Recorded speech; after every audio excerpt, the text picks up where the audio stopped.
corner of Deadwing.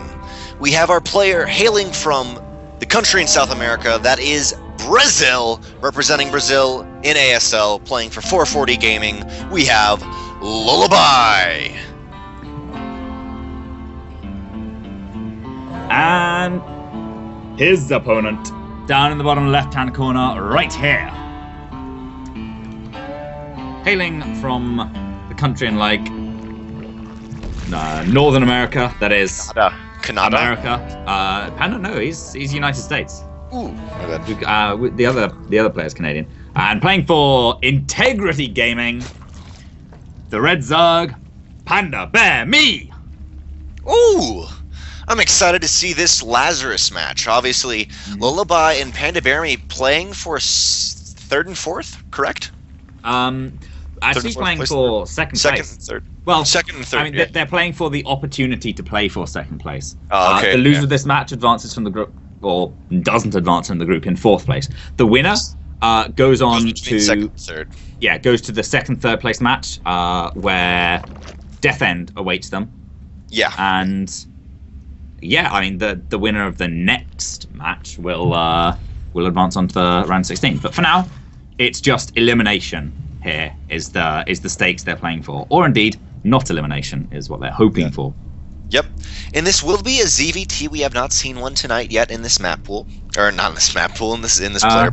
Yeah, we did. Spear versus PandaBearMe, first game. Oh, ooh, yes, you're correct. My bad. All right, we do see PandaBearMe going gas first. Very, very standard for a ZVT, Baneling, or going into something Baneling-wise, but very standard, though. And PandaBearMe was the player that really heavily favored the Ling Mutalisk style, so I'm excited to see how he's going to execute this versus Lullaby, especially on this big map as Deadwing. What do you think of Mutas on this map versus Terran? I mean, Mutas are always pretty good. One thing we didn't actually see come into play, because they did play Deadwing as well, did Spear and PandaBearMe, but Spear actually took the third base on the high ground. Yeah. Whereas some Terrans do favor that third base on the low ground that's just sort of below and to the right-hand side of the main on Lullaby's spawn. And I feel like Mutas are a lot stronger in against that third, where they can sort of hop between the main and the third base really nicely. Going up to the natural as well is always really nice. And there's a little bit of airspace they can sort of slide along the edge of the map to do that. So Mutas could be really good. I'd like to see Roach Hydra. I don't think we're going to. PandaBearMe hasn't shown any, and I feel like he would have pulled it out. Also, Roach Hydra, I get the feeling it's not seen as much in America. It's quite common on the EU ladder. Occasionally you get Korean players who pull it out as well. But yeah. It's not many American players who favor Roach Hydra. I would agree on that, as playing on both NA and EU and StarCraft. I agree with that. It's kind of, you don't see it that often. Now, for Lullaby, I found it very interesting, this bunker, because obviously he's not scouted his opponent at all, and he's basically saying, I know what my opponent's doing, or at least I'm betting he's going to do this, and I know it's not a big investment for him, but I'm just intrigued by the bunker with no scout. I feel like you'd also scout off the back of that. Well, I mean, generally you just get the bunker down in. I mean, Terran does that in pretty much all their matchups. Lullaby hasn't scouted at all, as you mentioned, so getting his gas into that factory, into that quick starport, rather than electing to go for a Reaper to have a look around, find out where his opponent is, find out what his opponent's doing. And he does save, or not save, he doesn't save anything doing that, but he gets his factory up a little bit faster. The price he pays is that automatic bunker. But a lot of Terrans will just include a bunker anyway, because even if your opponent isn't doing anything aggressive, having the bunker there will be very nice in stopping just a couple of Lings running past into the base and getting scouting information off. So I think it's a pretty good choice. Yeah, I would like to say for PandaBearMe, I think he probably, I'm not actually sure if he will do Mutalisks, but he already got Ling speed and still has his drones in the extractor, so we'll be keeping that going. And I really love his creep spread already. I mean, it's not a ton of creep spread, but just where he's placed them, already getting it to his third and starting that creep spread is very good. But it won't actually be far enough out to see Lullaby's two Hellions. They'll just barely be blocked off by these 2 Evo chambers, and then they will be pushed back. And oh, that was very, very close. Those Hellions almost would have been able to get in the main with the Lings down there, but the Lings would have had speed and been able to get up pretty quickly. We also see from PandaBearMe a very nice Overlord spread on the left-hand side of the map. Yeah, it is really nice. He managed to find out where his opponent was very, very quickly and has been, been sending all his Overlords up there. He will have full vision of like pretty much any drop that comes out of Lullaby, or indeed Banshees. But actually, Lullaby's Banshees coming out from a bit of a weird angle, so it's not going to be seen until like PandaBear's second Overlord out of 4. Yeah, and I'm also... I'm also intrigued by the stim at the same time. I feel like it's a little bit gas heavy right now, but it should pay off in a little bit, being able to be very aggressive. And double engineering bay, isn't this just a little bit gas heavy for a Terran player right now? A little bit maybe, but he's not producing that much that takes up gas off, apart from this Banshee. Like, it's the Banshee and the infrastructure and the double upgrades. And at the minute, though he's built both the engineering base, he's only got the single upgrade. I think he's going to be trying to save up and start that second one, and there it is. Yep. Coming down now. I think double upgrades is good, though. When the Zerg's going to be going double upgrades, and you can pretty well rely on them doing so, getting your own double upgrades is not entirely necessary, but usually a pretty good idea, because you don't want to be down on upgrades.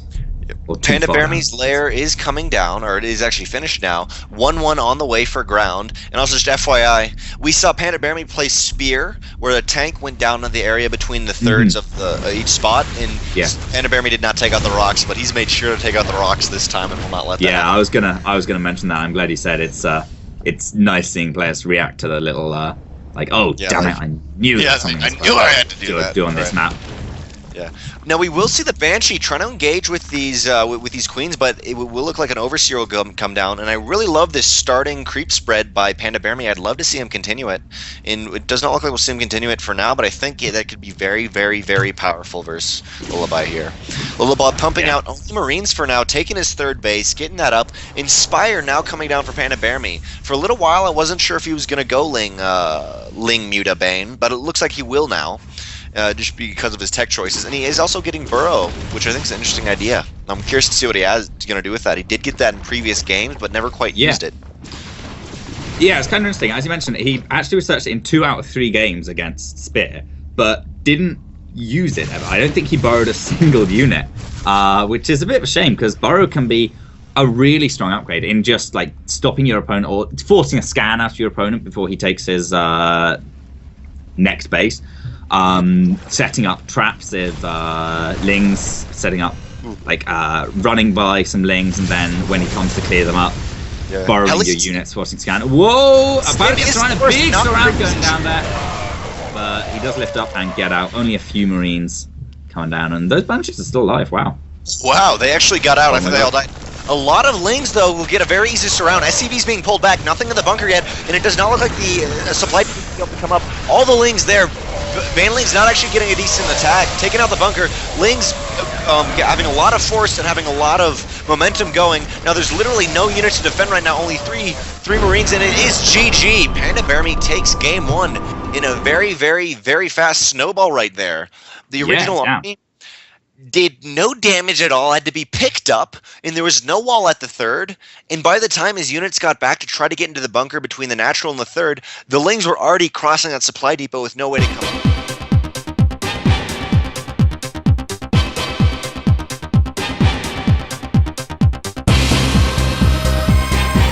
Okay then, ladies and gentlemen, welcome back. We're on Catalina. We're on game 2. We're in the Lazarus bracket. And we're watching this wonderful red Zerg player in the left-hand side of Catalina. And he is PandaBearMe. And in the 5 o'clock position, the lovely pink Zerg player, playing for 440 Gaming. Are we moving there yet? Yeah. All right, playing for 440 Gaming.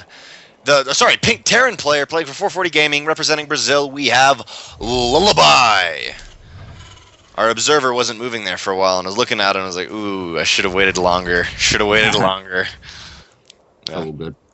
We'll see very standard PandaBearMe play coming out of PandaBearMe. Looks like a go Lings as he's gone every single game in sending his very first Overlord to the correct position, and it's got a very nice scout onto that. Not CC first, but pretty macro build. Yeah, pretty macro heavy. Whereas PandaBearMe has done pretty much the opposite of that. Gone for very aggressive build. Fast gas, fast pool, and a Baneling nest, and this could punish Lullaby hard. Definitely it could, and especially with PandaBearMe being already up one game, it's going to be very interesting to see how Lullaby will deal with this. Lullaby getting down an early bunker, pumping out a Marines. Now he does not have a reactor or a tech lab on this, so it'll only be Marines for now. And these Lings will actually hit before this bunker goes down, and I think you'll actually need to pull a couple SCVs to make this happen. Yeah, I think he definitely will. The bunker is gonna finish though, it looks like, but he's gonna kill the Marine before it gets into it. So what good's a bunker with no Marines in? No good at all. Another Marine is gonna come out, but PandaBearMe's watching. A few SCVs are gonna try and help this Marine get into the bunker, get safety, but the bunker's already on fire, and there's still more Lings coming face. Speed is 1 second away, and now it's done. These Lings are so much scary. Definitely. SCVs, a lot from the main are being pulled, but they're actually decided to be taken back. Supply depot coming down right next to the barracks. CC being taken up. But on the back of this, PandaBearMe is going into Banelings, and there is no bunker or anything. Hopefully, he's thrown down this factory to try to desperately get out some Widow Mines, but he does not have that much gas income right now to do that. He maybe can get out, he can get out 2 or 3 of them, but I don't know if there'll be enough time. Bunker going down, CC on the high ground. I mean, he's definitely going to need to make something happen. I'd love to see a drop mule onto those Banelings, but we won't actually see that. Marines trying to shoot, but nothing much. PandaBearMe 2-0.